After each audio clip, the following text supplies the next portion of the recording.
listening to the Wonder Women of Aviation, a podcast that helps preserve the history of women in aviation and highlights women involved in aviation. I do focus on women in aviation, right? But every so often I integrate a male and focus on how women have inspired your journey and shape your journey. So culture is a big component of it. Aviation is a big component. And then I want to talk a little bit about just the women in your life. So strap in and hang on tight as we soar through the skies with these Wonder Women of Aviation. So I want to learn more about that caring side of who you are and who Oscar is. Every so often I kind of throw in a little just different spice to my podcast. So does that make sense? It makes complete sense. And I think it's an incredibly creative, intelligent, and incisive thought from you, because I get that caring side absolutely from the women in my life. And I love telling the story about my grandmother. So awesome. Okay. All right. Let's do it. Are we doing it already? Welcome to the Wonder Women of Aviation. My name's Natalia. Today, I'm speaking with one of the 2 Hispanic CEOs in the top 100 Fortune list. He was also named one of the 100 most influential Hispanics, the Business Magazine. And for those of you that don't know him, his name is Oscar Munoz. Oscar, thank you for being here on my podcast. I'm really excited to have you. Super, super stoked. Well, it's great to be here. And it's been great to catch up to you before we started recording for the. I love what you're doing. I love the spirit and the energy and the focus and, the insightful way that you've gone about developing your career in the midst of a love for aviation and finding your slot within it, and then doing something as creative and thoughtful as this. I just think it's a great way to express yourself, and it's a great way to showcase, I think, the intellect and as well as the natural, the natural charisma and caring attitude that I think Latinos bring to the workplace. Well, thank you. I appreciate that. For those of you that are going to see this, I am so nervous, but I just get into my persona mode, my Wonder Woman mode. So I appreciate that. So Oscar, for those that don't know who you are, half the world knows who you are, but can you tell us a little bit more about who you are? What was your former title? How you became who you are? Well, that's a book. That's a book that we're writing. But there's an old saying that what you see in the paper and on resumes, that's what I do. That is not at all who I am. I have the person I am is over my life and through my experiences, I think I've learned very much to comprehend and focus on what my purpose in life is, and it is to bring others the same experiences that I've had with regards to acknowledging the value of a diverse workplace, and not just in color, but in thought as well. The kindness that has been extracted to me, and more important, a lot of direction in the perpetual winds of change that are in life. I've had a good opportunity over the course of my life to receive course corrections and directions. So all that has been given to you, you can sort of give back. And I think that's the person that I am. My journey to where I became the only Latino CEO ever of an airline. I guess it's an interesting point, but I really do long for the place where I and you and we are not the exception to the rule, but that it becomes the expectation for our next generation, for your children and my children and the children beyond, where they look around and just because they have a different color, race, sex, or creed or lifestyle, that they feel they're limited in some way. So I love saying that, I don't really care to be the exception. I want to establish the standard for being the expectation.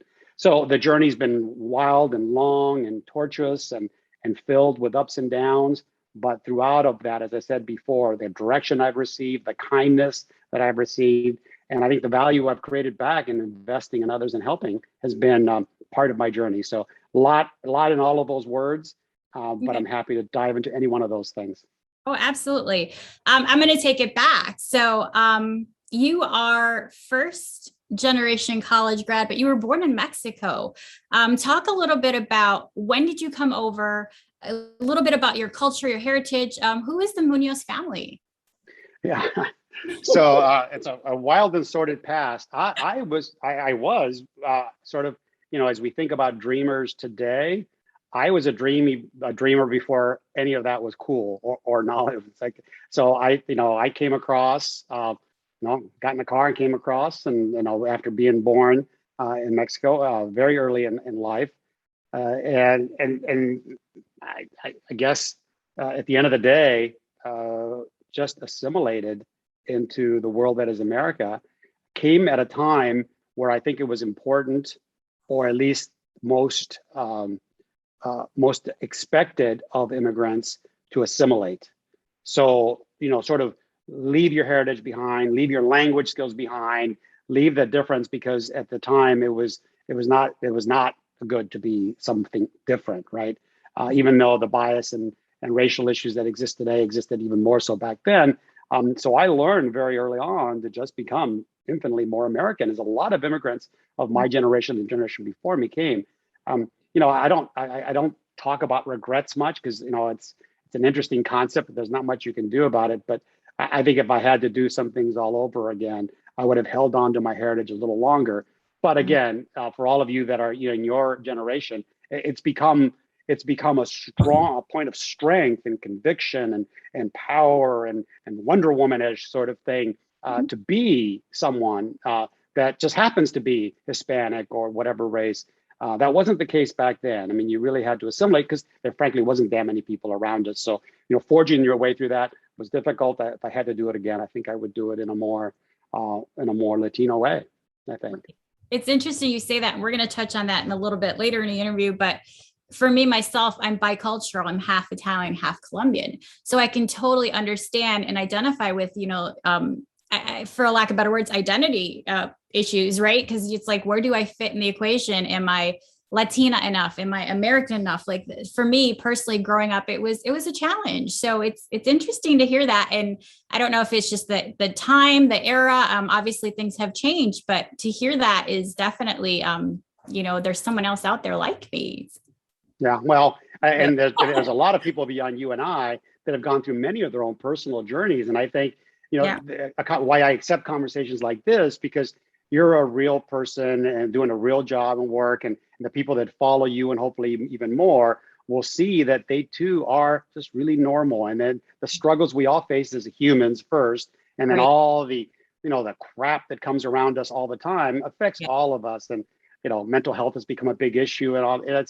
And I think, I love to say to people, you know what, that old line from that movie with Robin Williams and Matt Damon, where he just, puts them around the wall and it says, "You're okay," or whatever that line was, right? I want to say that to humans, because we're all okay. We got stuff in our heads from different places, and your upbringing and such. And it's good to have people understand that there's people who have accomplished things, who are doing things in their life that are different, and you too can do that, and you control your destiny, and all of those other trite issues. It is so true. And when you get to be as, quote, experienced as I am, meaning mature and older, you really, really can look back and tell people, it's like, you know what, I have a term that I use called swing easy, and that's in career and life. It says, to get ahead, to do the things you want to do, you have to be yourself.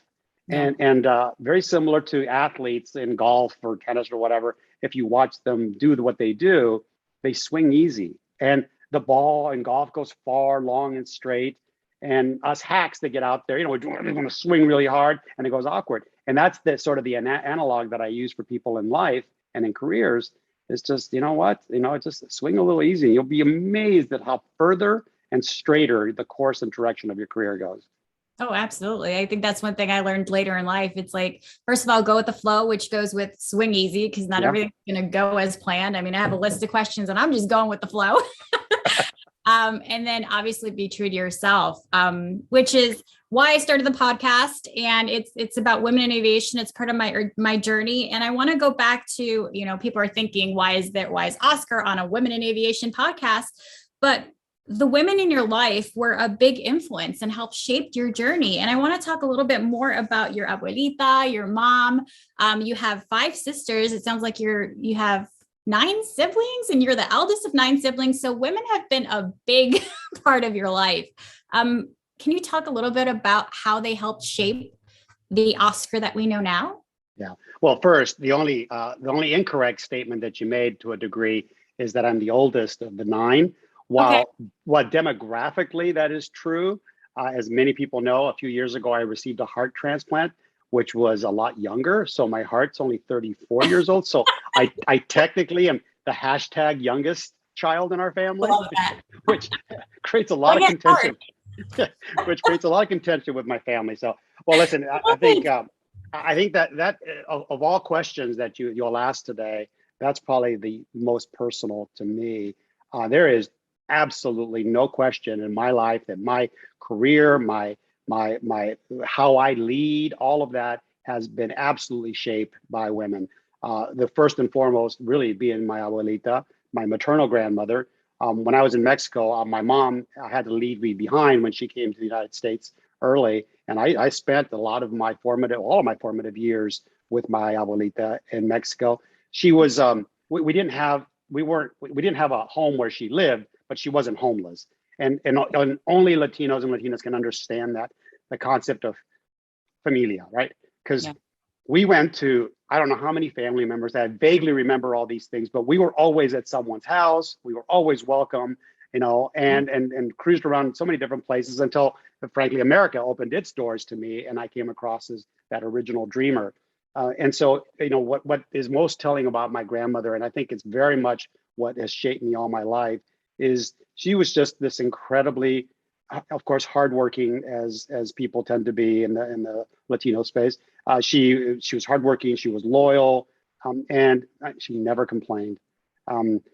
Speed forward to later in life, she ended up being a maid at a hotel in Las Vegas when Las Vegas was still growing.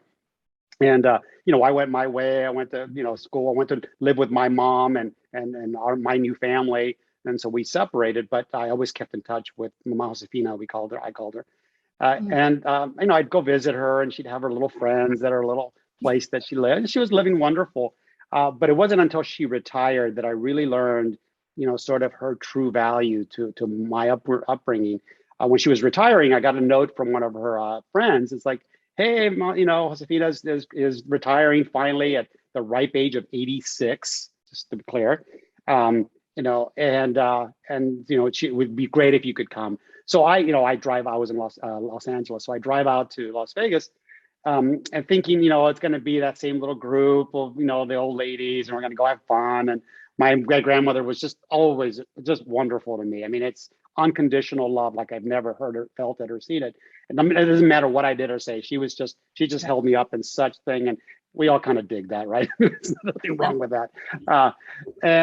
So I show up, and lo and behold, it's not a small little thing. It's a full-blown function in the ballroom of the hotel, and it's not one team of people. It's a ballroom full of people, and importantly, the suits were there. So not only people that manage the hotel, but the owners of the hotel chain. A few of them representatives came to pay homage and honor to a woman that they, as I heard over the course of the evening, had never missed a day of work, was the most beloved human, gave and filled in for everyone, and never complained, as I said before.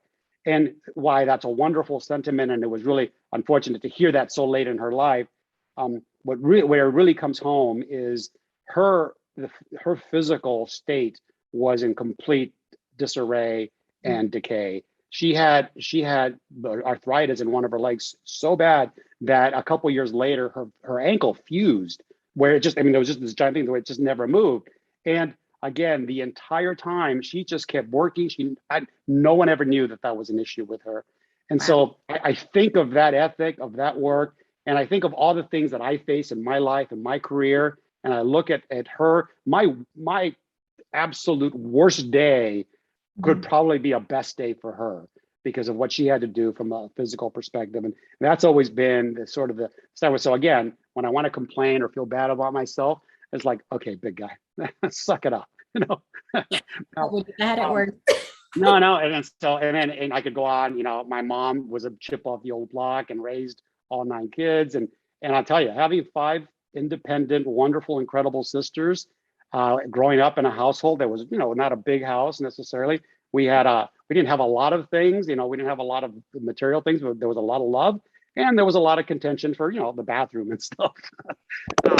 And yeah, no, I learned a lot from them on how to live with young women. And to this day, I will notice your hair and your shoes and your makeup and all of those things, because it's just something that, I always learned to do. And that sounds silly, but when you notice things like that, you also notice other things about how people are feeling and their sentiments. And, I am proud to say that all of my career, wherever I've had a chance to make up, form teams and create teams and develop teams, and United is a perfect example of that. There's an incredible array of just strong ass executives who do their job incredibly well, just happen to be women, right? And that's the way it should work, because you find the people that are right and you give them the opportunity and just watch them shine. So yeah, it's been a wonderful influence. And so I'm glad you thought of me as a Wonder Woman of aviation, because I feel very, very close to that thematic. Right, absolutely. And one thing we talked off air before we got on was how you have this endearing and kind nature to you. So would you say that comes from being raised in such an environment where you're surrounded by women? You're more keen to kind of tune into people's emotions. And like you said, you're noticing every little thing. You've got your self-game on point. So did that help shape you as a leader? I think this is back to this concept of swing easy, this concept of being yourself. My history of having fought my heritage and tried to be someone else for a long time. The way trying to be someone else all of the time manifests itself is that you become this alter ego person where you have to change your cape, so to speak, when you go to work. You have to put on the voice as male do, or and what you learn over time is we are who we are, right? The human dynamic, the human mind and psyche is simple. We are greedy and petty and envious and ambitious and driven and passionate and caring. We have all of those range of adjectives that you can describe a person. How we manage them, how we best use our best selves and fight our worst selves is a really important thing. And I think what I learned over the course of time is, early days when trying to be someone else, it's just too damn hard. Yeah. And I had to lose my mother at an early age of cancer, to really crystallize what I kind of knew. It's like, here's a mother, she's 54 years old. She's been working all her life to take care of her kids and her husband, and then it's gone. And then life just goes on after that for everyone. And I learned, you know what? Why am I doing the things, and why am I trying so hard? Why am I trying so hard to be something that I'm not? And it's killing me. And I was a young kid, I was in my career already, but I was fairly young. So that's kind of when I decided, well, you know what? I'm just gonna, the concept that I came up with, swing easy. I'm just gonna be myself. And myself, to your question, yes, comes from the women in my life, but it also comes from being Latino and my heritage. We're just a naturally caring, loving, loyal sort of people. I mean, it's just who we are. It's how we're raised. The Italians are that. All of us are that way.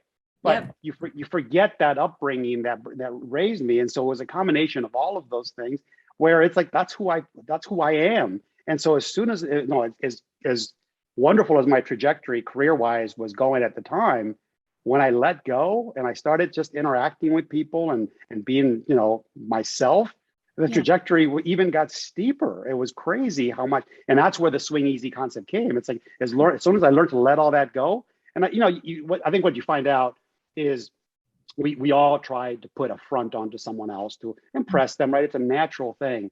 Over time, the people that know you, love you, work around you, know who you really are. And even though we think we're faking people out with this facade that might be, everybody sees through it, especially the people that love you. And that's why they still love you. And once you have that realization that you are loved, despite you trying to fake things out, it's like, once you accept, again, all this stuff sounds trite to people, but I have lived it, and I'm telling you, and it's a wonderful thing. So yeah, my leadership style came out of being myself, and everyone is different, and you don't have to be like me you just have to be yourself, because if anything connects with people, is a genuine sort of saying. It's like you can be a genuine a-hole, and it's Yeah. like people know who you are, but you bring value in certain areas. But it's who you are. It's when you try to be something that you're not, and it's a coaching and guidance I give to many people. It's like, so that's kind of my history. Wow. Which you kind of dove into my next question, which was acceptance, right? Like how, I guess the turning point for you to accept who you are was when you lost your mother. You kind of embraced that kind of take it easy mentality, which is, kind of, a catch-22, right? So embracing who you are, embracing your heritage is something that I struggle with myself. So, it's a journey. It's definitely part of the process. And I wanted to ask a question with, identity, because I was kind of researching different interviews. You're a great speaker, a lot of podcasts you've done. And one of the questions that I had that when was it brought to your attention that you were different? Because really we're not raised to think that we're different. So when did you know that you were different from everyone else? It started at first at a relatively young age. One of the things, my dad was a meat cutter, a union meat cutter. So, we were very, lower middle class, I guess, or whatever. Like I said before, we didn't have a lot, but there was plenty of love. And one of the things that he and my mom did that was probably one of the wisest things is I grew up in East LA. That's where we were living, a town called Norwalk. For those of you who know California, the one ways, I can tell you a story about that in a little bit. But they moved us from that to an area called Huntington Beach, which is more of for lack of a better term at the time, a white suburb. And we were the only Munozes in the entire block. And this is quite a while ago. And so, people didn't know who you were or what you were.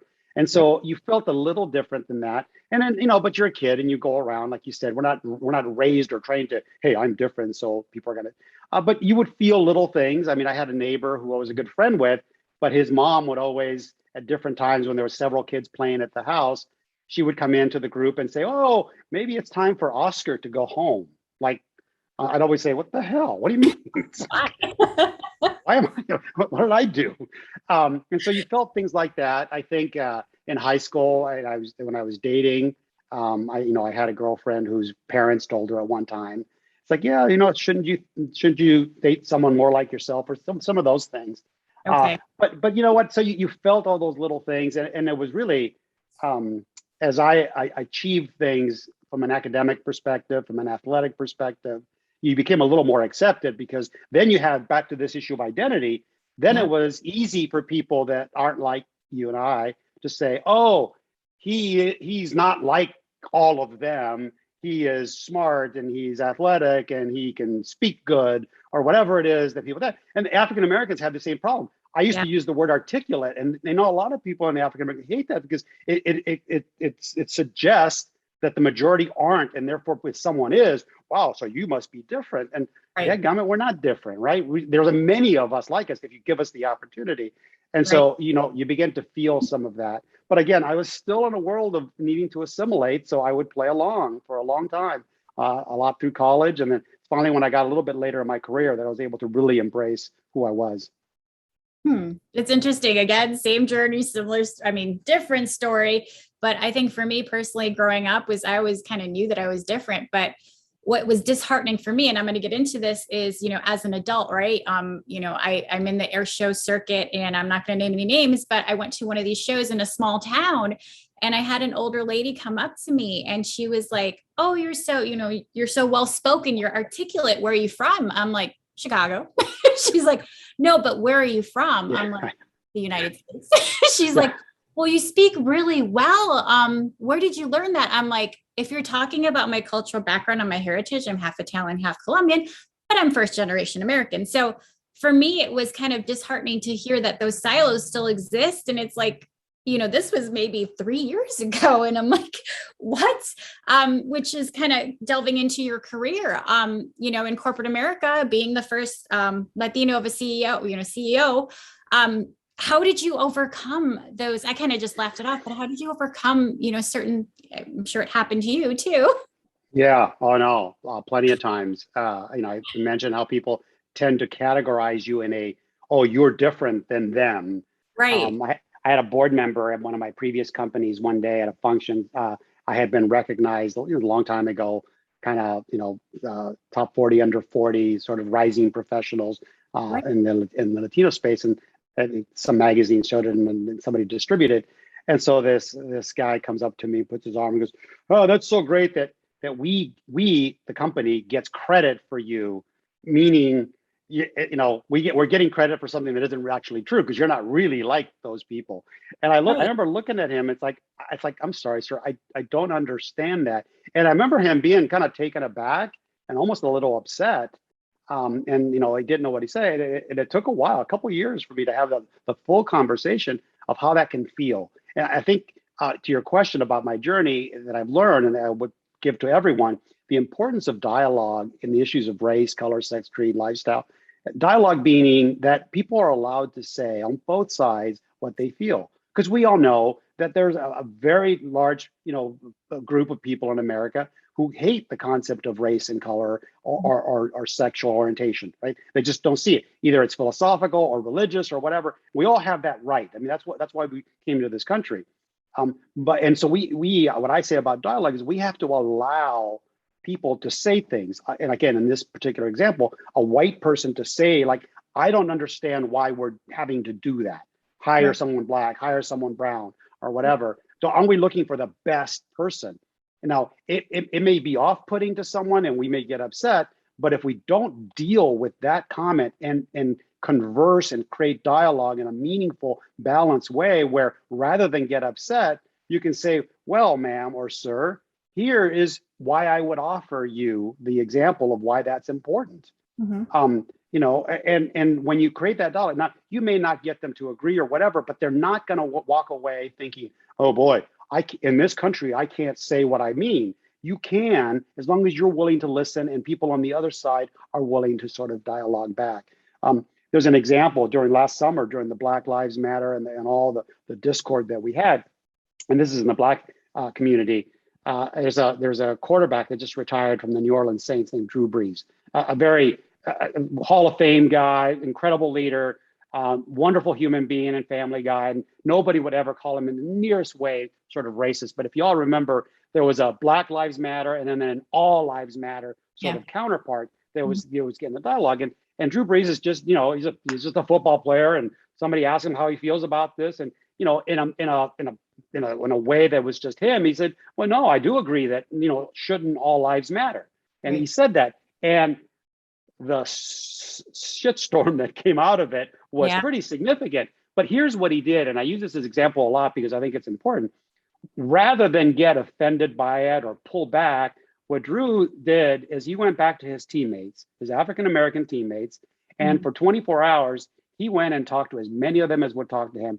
And he came back live on air publicly and says, after talking with everyone and understanding why my comment, however well-intended it was, how it can create discord or kind of discontent and anger, I now fundamentally understand why it is. And I take it back. It is a time. And so and that's dialogue. So for all of us that face this, we can get in people's faces, of course, and that works to some degree, but you're not going to change people's fundamental beliefs and values until you do the things that you and I and many of us are doing. You just deliver. So back to the career thing, I learned from day one is once I learned how to swing easy, I involved a lot of people, did a lot of collaboration. I was the bridge builder. I was the person anyone can come talk to. I was the person between two, competing, warring, organizations and senior leaders and departments. I became the person that could always make things work and listen. And then I have a phrase that says, listen, learn, and then only then can you lead, that came out of that process. And so I think, dialogue is such a critical important to anything that we do. And then delivery. It sucks, but as minorities, underrepresented minorities, and I'm looking at the screen very soon, you will have to work harder. Yeah. Period. End of sentence. There is no new paragraph. It sucks, but it's going to have to be that way. There's a guy who was the first African-American pilot here at United.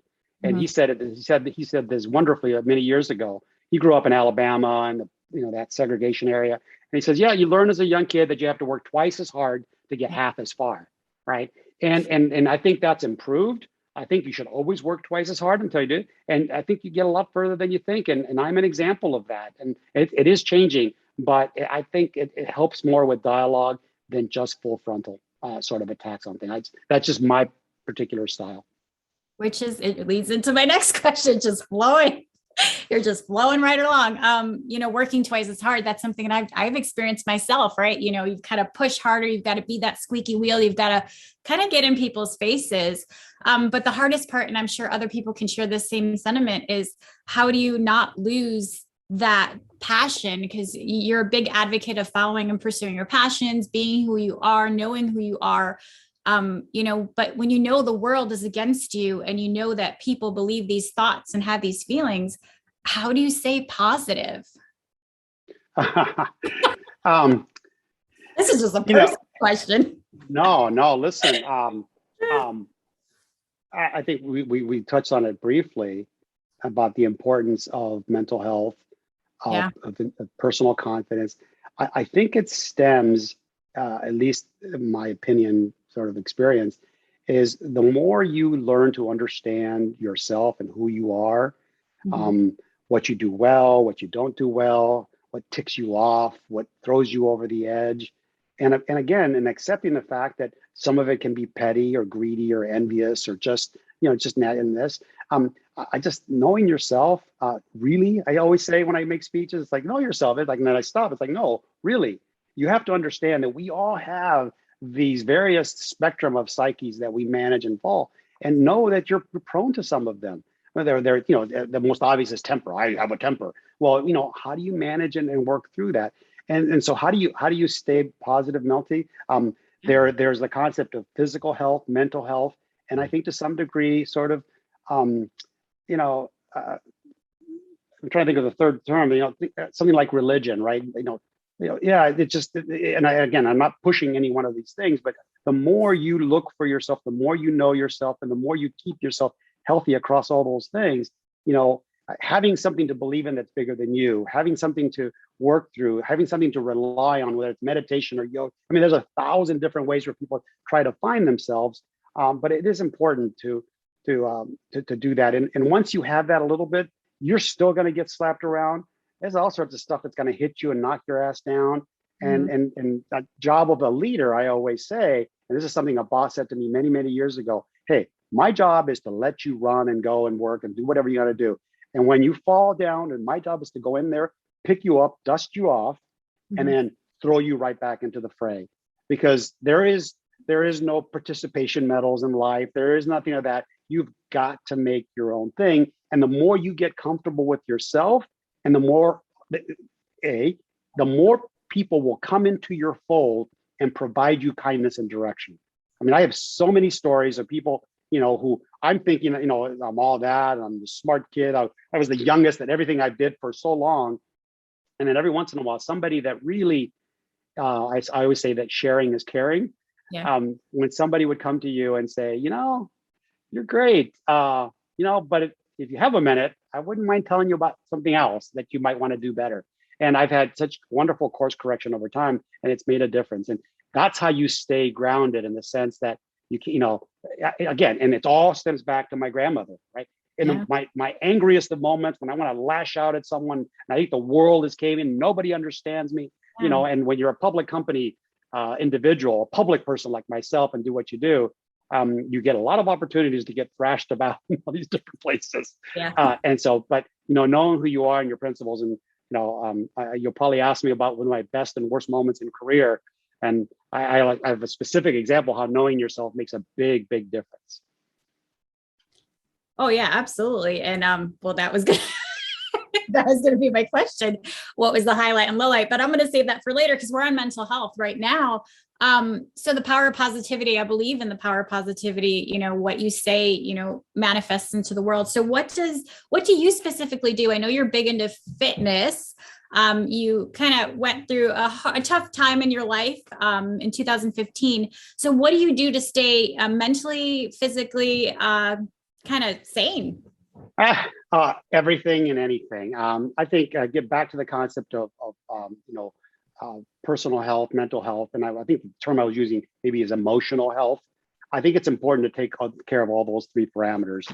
I went through some pretty significant health issues while trying to do all that I just said. So again, there's always setbacks. So from a physical perspective, anything active, right? I love biking. I used to love running. I used to run marathons. I've done some triathlons, all of that. I became a vegan for a while. I don't really recommend that part, I guess. So that's a physical, yeah, from an emotional health. I'm not an overly religious person, but I believe in something in that regard. And then there's all sorts of offshoots from that where, mindfulness, I don't meditate, but I love yoga. I love things like that. And then, sort of from a concept of who you really are. It's what I've been talking about understanding who you are and staying, in the mental health space. So all those are important things, but you got to work at them, right? We can all read books and say, I'm going to do it, or you can buy the Peloton bike and watch it be the hanger for all your clothes. Right. There is a fundamental need to sort of, create an energy within yourself that compels you. I was just talking to somebody, I saw somebody on a Zoom from United. I guess I can mention his name, John Gibo, who's a delightful person and is the husband of Kate Gibo, who's one of the incredible women in my life, who runs HR for United and has done so many wonderful things. But he's lost almost 100 pounds. Wow. And you ask him how he do it, he's like, it's hard as hell. Right? Yeah. You just don't do things like that but it takes an internal commitment and focus to get it done. And so, staying positive in all those three spectrums of your health is an important one for you to understand. Oh, absolutely. I'm a big component of working out, not only because I do cosplay, but I mean, just for me personally, mentally, it's that stress relief, because dealing in the airport environment, you deal with the different personalities, you kind of absorb a lot of energy. So just kind of ridding yourself of that, negativity in a sense helps me out. So it keeps me sane. That's the only thing I love to box. So that's like too. And it leads to emotional health, and it leads to, also, so it's a wonderful thing.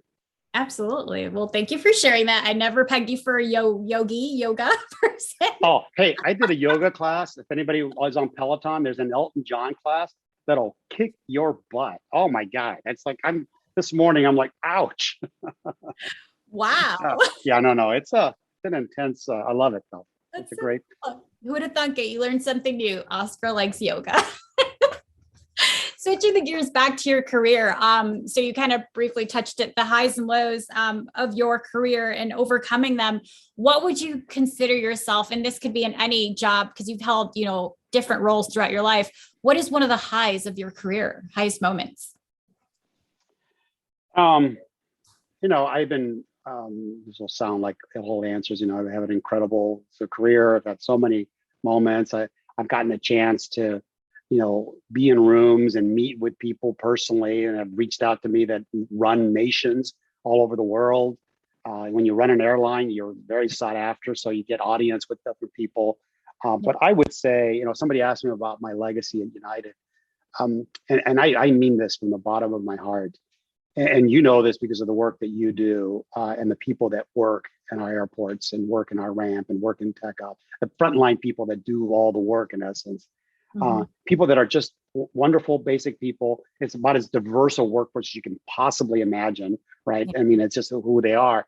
But they're just very normal, very down-to-earth human beings whose entire mission in life is to provide for their families, right? I mean, that's why they do what they do. There's no agenda, there's nothing. And when people approach me, and I don't say this easily, in tears, with hugs, with a genuine, heartfelt human emotion, they look you in the eyes and they say, thank you. And thank you for not for what you've done for United and its stock price or whatever. They don't really care about that stuff. What they care about, like all of us as humans, is that somebody freaking values me.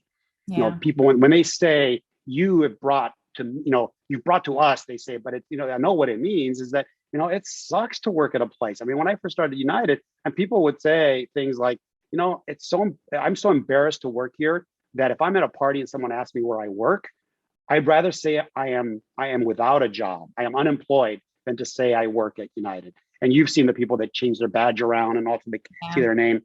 To take people that have gone through that emotion, imagine going to a place where it sucks to go to work, to a place where all of a sudden there's vibrancy, there's a future, not only from a business perspective, but who I am as a person. And I think, the core four we introduced and the things that we've done, the backstage events for CSRs and flight attendants, all of that is a caring that says to a human being, you know what? People care about what I think and value, and I have an avenue to voice my concerns. That makes sense. So as I think of a legacy is to have made, from 70 to 100,000 people, depending on which numbers you count and when, given the pandemic, that people have felt better about themselves. And that's investing in others and giving back in a way that kindness that they will show to others because of how they is issue. And it's a lot of the foundation of the new spirit at United. People just like, you know what? I feel better about how people treat me. And so I'm going to try and treat others better as well. And so that's the old, another old adage that it works. And my story is proof, not promise, that indeed can help and work in the environment that we started with at United. Oh, I absolutely love it. I mean, you walk into a room, I remember, and you could feel that love that you have for your frontline employees. And I think that's why I came back. I used to work in airport ops outside. What I really missed was that interaction, that human interaction, that talking to someone and asking, how are you? How is your day? But really, how are you? So I think for me personally, you've been an inspiration for me just kind of from a distance. So that's why I was like super geeked and stoked. And I was like, yay, Oscar wants to talk to me. So thank you for doing that. I don't know if you want to talk about lows, and it could be anything. I mean, we all know one of the lows. Yeah, no. You know what? It's interesting how everybody always sort of, especially now that it's gone, it's so long ago and so many good things have happened. A lot of people are just nice and don't want to sort of in any way dredge that up, or, journalists in particular, like, well, I got to bring up some, edgy sort of stuff. I never and will never, ever shy away from it. And you know what? Neither will Scott, neither will Brett, neither will Kate, whatever. Because I think fundamentally what we learned from that period of time is that we do not want any one of us to ever forget what happened with Dr. Dow. Purely from a standpoint is that, in an instant, everyone's life changed, the trajectory of our company, everything we were doing, we were establishing. I talk about it so often in the way that, we had a chance to experience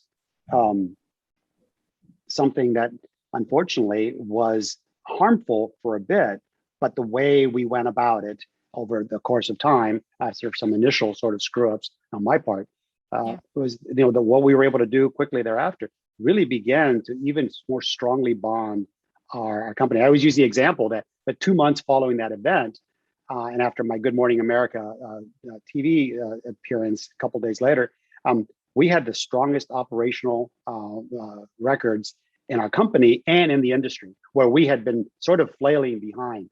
And that is the power of human spirit, right? Yeah. It was unfair and it was not United. Nobody cared, right? Everybody just wanted to, just come down on us, and that's the way of the world works. And so, one of the things that shapes your career, I always say to folks, you're always going to face a time and a place where, so for me, there's a Dr. Dow thing where, there is no one around you to help you make a decision. There's no one kind of teach you what to say or not say. When you're going in front of millions of people on Good Morning America, what they want to do. They want to catch a CEO, or spinning or whatever, and they are just loaded for bear, and they're going to get you.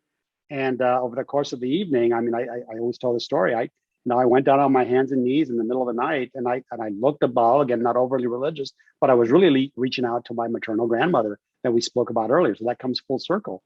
Yeah. And it was like, what would what would she have done? Was I raised to try and spin a story that says, nobody from United was really involved in that, right? It was the police, it was Express, all that.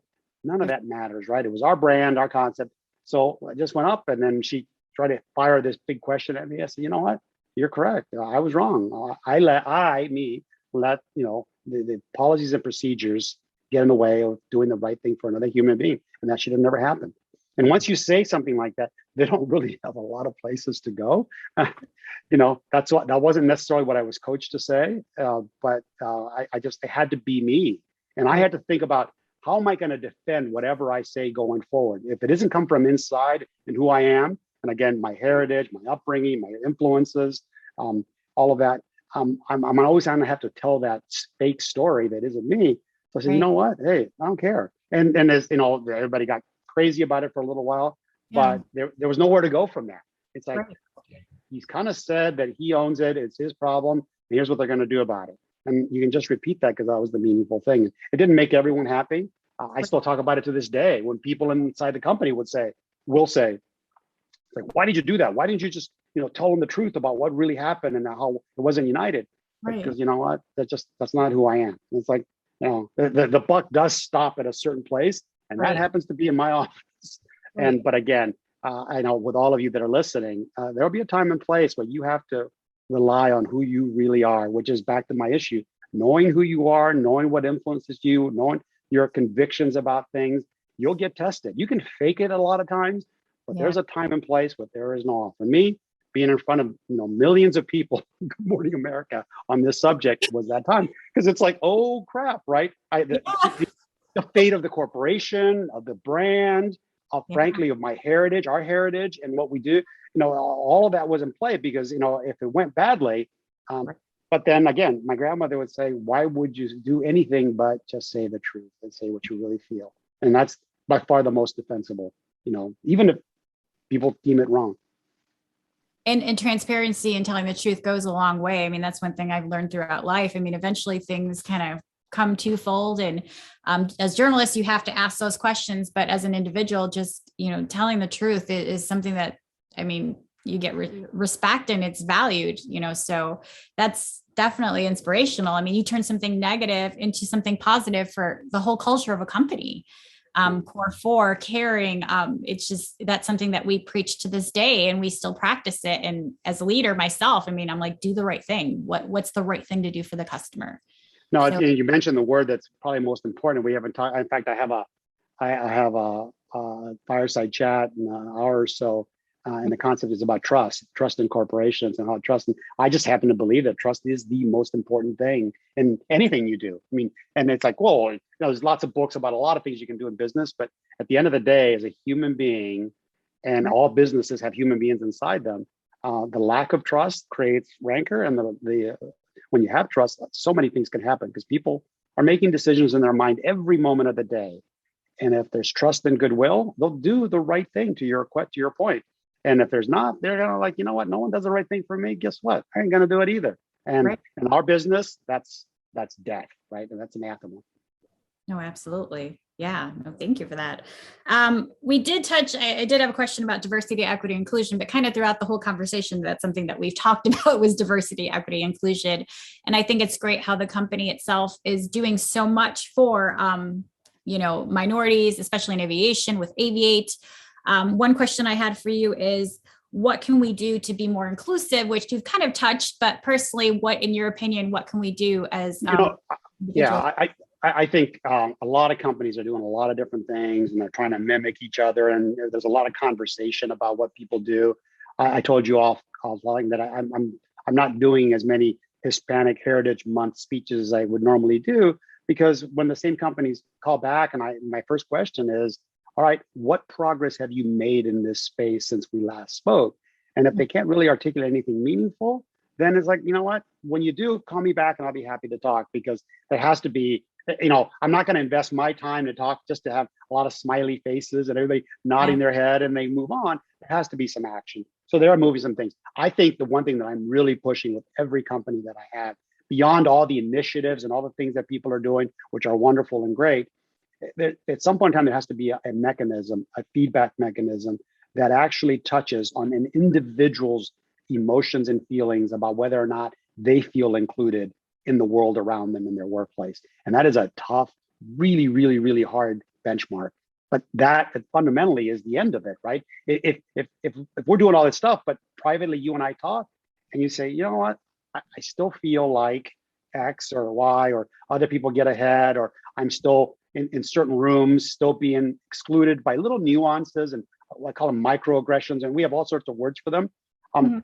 Providing people that feel that way an avenue to create what I talked about earlier, dialogue, is what is important, because we have to be allowed to say those things, and nobody wants to hear them because we want to see the metrics, and we've increased from X% to X% of the Latino women in different places. All of that is wonderful, but how do people really feel? And by the way, that also includes the majority of people, which in our business, still tends to be in certain places more white. How does everyone really feel? And that's true inclusive, and that's true understanding. And so creating a mechanism where people can actually talk, and if you feel a certain way, you can call in without attribution, without any concern, and have a conversation with an individual who will have no judgment and understand what you're talking about, and then seek out a way. Hey, do I go talk to your supervisor and say maybe he or she shouldn't say things like, hey, how about that fiery Latina? You got anything to say today or whatever? Probably somebody thinks that that's cute, right? Oh yeah, but you're being singled out and fiery and Latina and speak out, and it's like you're creating a thing. It's like, I'm sorry. Yes, I have an opinion. Yes, it's learned, and yes, I would like to have it in. I don't need to have it characterized in a certain way. Now, I don't want to be a jerk and call him out for racism, but I'd appreciate if we could have a dialogue about that and say, do you have to do that? With somebody that's white, do you say something about, hey, how about any white people? Do you guys have? Why do you have to make the differentiations? I mean, there can be something more that you can do. And so I just think people just need to know that. Right. And so I think I would take some additional steps in that regard with regards to DEI. What I'm hearing is, definitely speak your truth and don't be afraid to speak it. I mean, that's one thing I learned, if I ask, I say what's on my mind, and whatever happens. And as leaders, and you as a supervisor and leaders, for all of you to do, provide that place, that open door, whether it's a formal function or process or organization, or it's just you and your character who just says, who can spot it. It's like, hey, you see someone that all of a sudden has become more quiet than before. Yeah. And the true leadership is really understanding. And what I do, I mean, the pulse of our company, I was always fairly in tune with, because as much as I traveled, what I did during my travels when I was in an airport is I went into every single nook and cranny of those places and just walked in, and I just, hey, how's it going? And in that simple spirit, people would tell you everything. And I would know that. And it was frustrating to some of our leaders. It's like, how the hell does he know that? But again, it's getting people to open up and build and have that trust to do that is just an incredible, I think, a bit of arsenal and the leadership quiver of things. Yeah, no, absolutely. Well, Oscar, we're getting near the end of our interview. I do have some kind of lighthearted, fun questions. First, a shout out from a couple of people. Daniel from Special Chronicles wants to give you a shout out. Podcast, yeah. He's definitely been inspiring me, and we've been working together and teaching me a lot of tricks of the trade. So see, he says hello. I have another individual at United. I was like, what do you want to ask Oscar? They said, can you ask him to come back? So I'm just putting it out there. I was like, okay, I will let him know. And I have a question from, I have a correspondent I work with. He has another podcast, Watch Your Attitude with Level Aviation. And one of the questions that he typically asks is, what's your favorite in-flight snack? Oh gosh, we don't have many snacks anymore. And we had the boxes there for a while, which if I see another one of those boxes, I think I'm going to scream. I know. Just because it's just repetition. I would say that the best snack is watching how our teams serve it. So it doesn't matter, there's an old phrase that serving filet with a frown is worse than having something with a smile. And I think that smile quotient and making a customer feel like whatever they're receiving is being done in a meaningful, heartfelt, genuine, hey, I care about your way. I love watching that. I love, and flight attendants in particular have different ways of doing it, and they go through ups and downs themselves and their emotions. And so it's not always easy for them to do that. But when they're on and you watch them taking care of anything, I mean, a customer's like, hey, dude, I'll take whatever you have, right? I mean, it's like, no, yeah, great, thank you. Because you've made them feel good and special. And I think that's probably the thing I like the most is watching that. Okay. That's a good answer. I have another question from an individual who asked, I believe one of your sons did an internship with United. So in regards to your children, is anyone else following or have they followed aviation? No, they all have incredible careers of their own in different spaces, and they forged their own. I have a young one who was the intern there at O'Hare, unpaid intern, by the way, just to make sure. He's still in college, and I think he has a desire to do something different, but you never know. He may come back. He learned a lot. He worked with some folks on the ramp in particular, a guy that's Larry Firstein, who's now 50 years of service. So you get someone that's so senior, has been around, remember, 50 years, like, wow, that's a lot. And then a kid who's like, he was still in high school, I think, at the time when he did his thing. Yeah. And you take that kind of watching those two come together, and they're like the best of buddies. They text with each other. When Larry's wife was ill, my son felt it as much as he would have felt if his own mom was involved. But just the sort of the vast gap between the two of them with social everything, and then from Larry's perspective, I mean, he would say it's like, I never really trusted people that are not like me, right? And not so much diversity, but he's a young kid from a wealthy family because he belongs to you, and what are we going to do with him? But to watch him work his ass off and do everything he was told and listen intently, he comes to me and he says, you know what, you did a good job. And that's, there is no, as a parent and probably as a human, there's no greater attribute than the legacy you leave that says, you've done good for other people and you've done good for your children, and we can see it. And it changed Larry's view on a lot of things. And so those are just the wonderful, examples of what life can do for you when you get a platform to be able to sort of expand and expound on your heritage, your empathy, your caring, and your leadership style.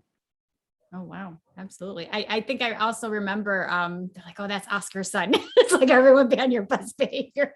Yeah. And if you got to know him, he was just a goofy kid that just wanted to work. And it's funny because, they ran him through different things. He hated the office stuff. My dad. Again. And so I said, all right, let's get him on the ramp. And then I went down to Zone 6 where he was working. Yeah. And I said, hey, I know you guys are thinking, I saw what I do. I said, remember, how we have to pick up stuff on the tarmac? It's all over the place. I said, especially if it's a dead animal or something, you need somebody to go do that. I said, that's his job. And it was just my funny, simple way of telling them, it's like, he is all yours. Make him work. He's here like anyone else. And my son embraced it and did it, and hooked up with Larry, and they're the oddest couple you'll ever see. Because my son is 6'3", and then Larry is much smaller. it's just funny to watch them. I love those pictures of them that I still keep to this day. Treasure that. Priceless, absolutely. So a couple, two questions and I'm done. Your position has allowed you to meet a variety of individuals. Who is the one person that you have like geeked out over that you've met, like a celebrity or? Oh gosh, so many incredible people. I've met Bezos and Gates and Warren Buffett and seen them in environments, and I'll see that. I'm not as I'm sort of immune to some of those things just because there's nothing more. No, it's just that I kind of know what they go through, and I know they're real humans, and I think there's it's hard to pinpoint any one of those folks. I think my stories are more like the Larry story I just told. Those are the people that you meet that just their appreciation for who you are and what you do is so genuine, so human, that you've made an impact there. There is no agenda. I get accolades and people read, they introduce me with all these wonderful words and all that sort of stuff. Thank you. I've learned all that, and I guess that's great. But it's the people that just at the very human level, really, those are the people that I've met across my life. And there are a lot of them are United family members. Yeah. Okay. All right. I guess the question I should have asked is, who would you want to meet? And I know we talked earlier, probably Linda Carter, maybe. Yeah, we were talking. She was definitely a childhood crush. I always, in fact, I ask that question when I have a unique group of people, and I used to go to dinners and have all these notables from certain areas in our hubs. And one of the questions I would ask is similar. It's like, hey, if you had a chance to, living or not, who would you want to have? And I always answer the question with Abraham Lincoln. And this is not a political statement, but I read his book. It's called Team of Rivals. But in essence, how not only did he shape the course of modern America with regards to slavery, or at least change the course, but he also put together a cabinet of rivals, people that have ran against him, did not agree with him. But it was the first true sense of diverse bridge building of history that I can relate to. And while I would never at all consider myself anywhere near the qualities of someone like Abraham Lincoln, the fundamental aspect of bridging people together for the greater good of his and the country, for me, the greater good of our department, our organization, our company, our heritage, I think is a foundation that I think I would have loved to spend more time with him to sort of even understand that a lot more deeply. Definitely an honest answer. Good old honesty. Well, Oscar, thank you. I look forward to, so there's a book coming out maybe in the future. If you do write a book or if you're working on it, I look forward to reading that. We are working on it slowly but surely. Okay, awesome. You guys hear that? There's a book coming out. Look forward to it. Oscar, thank you for taking the time. This was truly an honor. Thank you for being on the Wonder Woman of Aviation. When I get Linda Carter on the podcast, I will invite you. That'll be great. So, okay, bye. Bye. I mean, Linda Carter, who used to be Wonder Woman, was one of my childhood crushes, like big time. She's been like an inspiration for me for so long, just being Latina, and she's a little bit of both. She's bicultural. Right. A lot of people didn't know. I didn't know she was Latina as well, like Carter. You wouldn't think, but she does have Latin roots. And I'm like, okay, so I'm going to get her. That's my goal. I aim high. That's tough. If you get her, the three of us can do it, right? So It's so much fun. Yeah. Well, I think her Latina roots will help in that regard. And ours, it's just kind of, it'd be fun. She'd love it.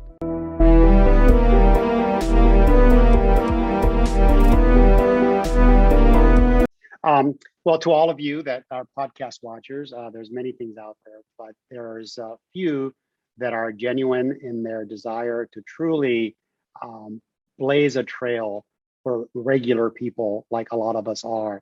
And I really recommend this particular podcast and this incredible Wonder Woman of her own, Natalia. Thanks for listening. If you enjoyed this episode and you'd like to help support the podcast, please share it with others or post about it on social media.